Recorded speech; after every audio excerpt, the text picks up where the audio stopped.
بسم اللہ الرحمن الرحیم۔ السلام علیکم ورحمۃ اللہ وبرکاتہ۔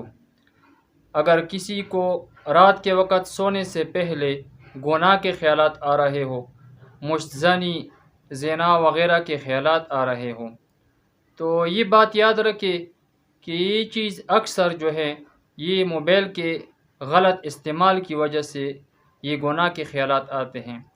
ہمارے اکثر نوجوان رات کو جو ہیں وہ دیر تک موبائل استعمال کرتے ہیں اور اس کو غلط طریقے سے استعمال کرتے ہیں، تو لہٰذا چاہیے کہ موبائل کا استعمال رات کے وقت صرف ضرورت کے لیے کرے، لیکن اس پر گناہ کی ویڈیو وغیرہ اور اس طرح گناہ کے جو چیزیں ہیں اس کو نہ دیکھے اور اس سے اجتناب کرے۔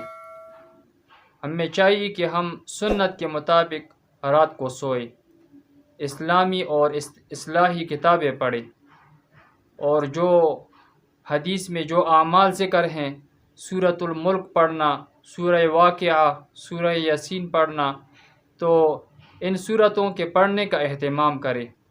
معوذتین یعنی قل اعوذ برب الفلق، قل اعوذ برب الناس، ان سورتوں کو 3 مرتبہ پڑھیں، اور اس کے ساتھ ساتھ تسبیحات فاطمی یعنی 33 مرتبہ سبحان اللہ، 33 مرتبہ الحمدللہ اور 34 مرتبہ اللہ اکبر، اس کے پڑھنے کا اہتمام کرے اور سنت کے مطابق سوئے۔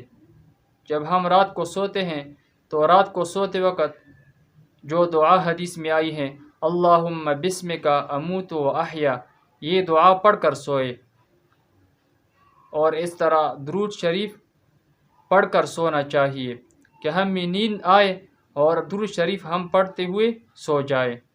تو اگر ہم ان اعمال کی پابندی کریں گے اور اسلامی طریقے کے مطابق سوئیں گے تو انشاءاللہ گناہ کے خیالات بھی نہیں آئیں گے اور ہمیں نیند جو ہے وہ پرسکون نیند آ جائے گی۔